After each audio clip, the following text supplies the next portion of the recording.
Assalamualaikum warahmatullahi wabarakatuh. Alhamdulillahirabbil alamin. Wassalatu wassalamu ala asyrofil anbiya'i wal mursalin wa ala alihi wa sahbihi ajmain. Sahabat Ramadan yang dimuliakan Allah, disyukur kehadirat Allah sampai saat ini kita masih istiqomah berpuasa, istiqomah tarawih. Mudah-mudahan ini sarana kita untuk mendapatkan keridhaan Allah dan surganya. Salawat dan salam semoga Allah limpahkan pada junjungan kita Nabi besar Muhammad sallallahu alaihi wasallam.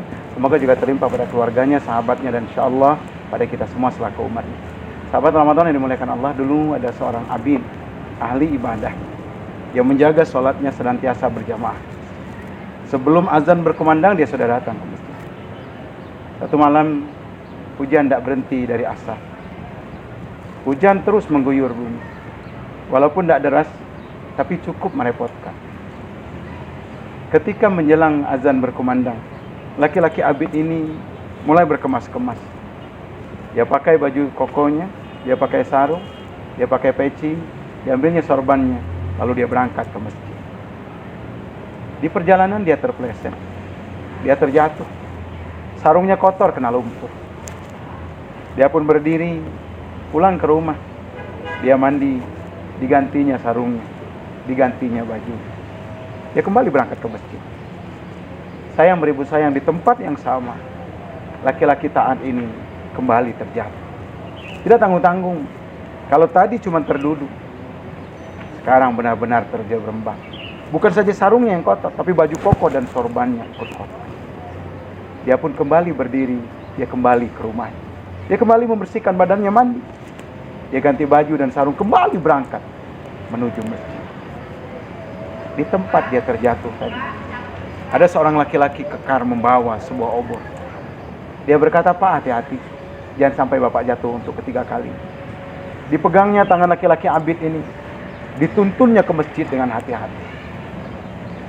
Sampainya di pintu masjid, kata laki-laki abid ini, "Ayo kita sholat."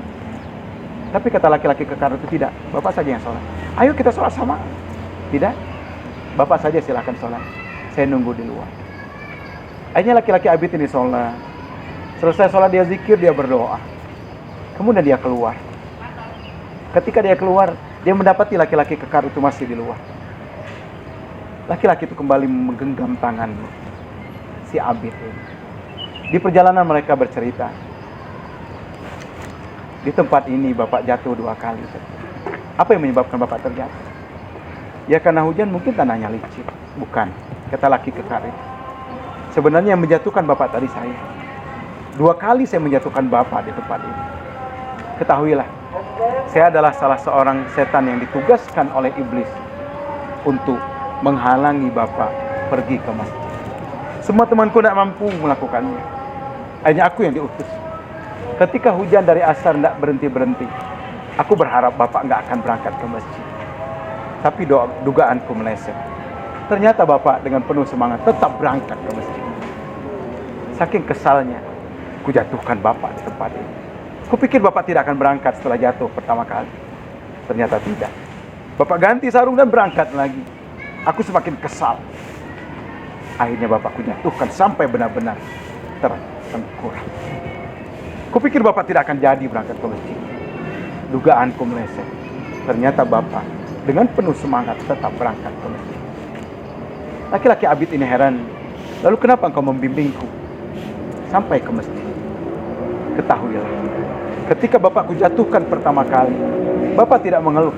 Bapak ganti pakaian lalu berangkat lagi ke masjid. Terdengar teriakan di langit. Aku sudah mengampuni dosa laki-laki. Aku sangat kesal. Ku jatuhkan Bapak untuk kedua kalinya. Bapak pun tetap ingin berangkat ke masjid. Ketika Bapak berangkat ke masjid, aku mendengar teriakan di langit. Dosa keluarga besarnya sudah ku ampuni," kata Allah. "Aku khawatir kalau Bapak ku jatuhkan untuk ketiga kalinya, maka jangan-jangan dosa penduduk bumi akan Allah ampuni karena keikhlasan Bapak, ketekunan Bapak berangkat ke masjid. Itulah sebabnya aku membimbing tangan Bapak supaya Bapak tidak terjatuh untuk ketiga kalinya, supaya tidak diampuni dosa penduduk bumi karena kebaikan yang Bapak lakukan." Sahabat Ramadan yang dimuliakan Allah, kita ingin melakukan kebaikan yang bukan saja berpengaruh pada diri kita, tapi bawa manfaat buat orang banyak, buat keluarga besar kita, buat bangsa dan negara kita. Mudah-mudahan puasa Ramadan yang kita lakukan mampu mendapatkan itu semua. Allah ampuni dosa kita, Allah ampuni dosa ayah ibu kita, Allah ampuni dosa anak-anak kita, keluarga besar kita. Bahkan Allah ampuni dosa guru-guru kita, para ustadz kita, para pemimpin kita. Sehingga negara kita akan menjadi negara yang baldatun thayyibatun wa rabbun ghafur. Selamat berbuka, selamat Ramadan. Assalamualaikum warahmatullahi wabarakatuh.